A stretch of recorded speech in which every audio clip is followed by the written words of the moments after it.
बातमी समोर येते। सद्गुरू संजीव स्वामी महाराज यांनी कधीही भेदभाव व जातीभेद केला नाही। हरिभक्त पारायण सुखदेव आदाटे सेवेकरांचा सन्मान करून एक आगळीवेगळी पुण्यतिथी साजरी।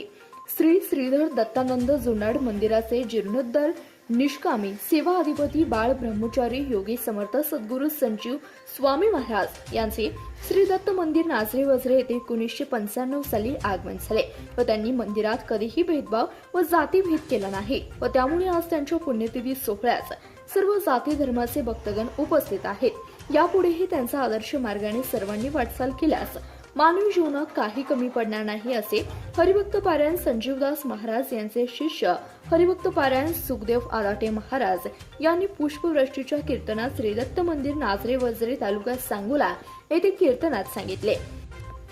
सप्ताहामध्ये भजन कीर्तन हरिपाठ ज्ञानेश्वरी ग्रंथ वाचन तसेच बाबासू कोकरे धुळा कोकरे पांडुरंग कोकरे विठ्ठल कोकरे आबा कोकरे संभाजी कोकरे दत्तात्रय सरगर लक्ष्मण व रामचंद्र अंदर प्रशांत रेड्डी सदाशिव मलमे सुभाष कोकरे आप्पासो कोळेकर इत्यादींनी संजीव भक्तांनी पंगत आयोजित केली होती।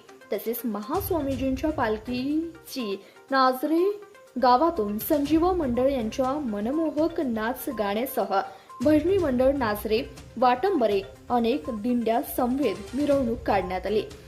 समर्थ सद्गुरू संजीव स्वामी महाराज यांना मंदिरात भक्ती भावाबरोबर नामस्मरण भजन कीर्तन करून भक्तीचे द्वारे उघडले तसेच स्वच्छता टापटीपणा तसेच महत्त्व सांगितलं व आज मंदिरात पहाटे 3 वाजल्यापासून सर्व आवार स्वच्छता करणाऱ्या महिला सेवेकरी बायडाबाई सरगर सावित्रा चव्हाण सुंदरा शिंदे छाया घोडके उषा चव्हाण या स्वच्छतेची सेवा देतात म्हणून त्यांचा साडी श्रीफळ देऊन सौ सरिता लोखंडे मंगल पाटील जगुबाई भोसले जया बनसोडे भंडारे वहिनी यांच्या हस्ते सत्कार करण्यात आला।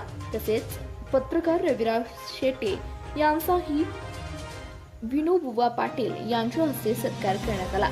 महिला सेवेकरांच्या चेहऱ्यावर मासे पुण्य फळा आले। आज मी श्री दत्त मंदिरात संजीव स्वामी महाराज पाहिले। या प्रचितीप्रमाणे आनंद दिसून येत होता। यावेळी हजारो महिला पुरुष संजीवा भक्तगण मोठ्या संख्येने उपस्थित होते। धन्यवाद। प्रतिनिधी रविराज शेटे, CBS न्यूज मराठी, सांगोला।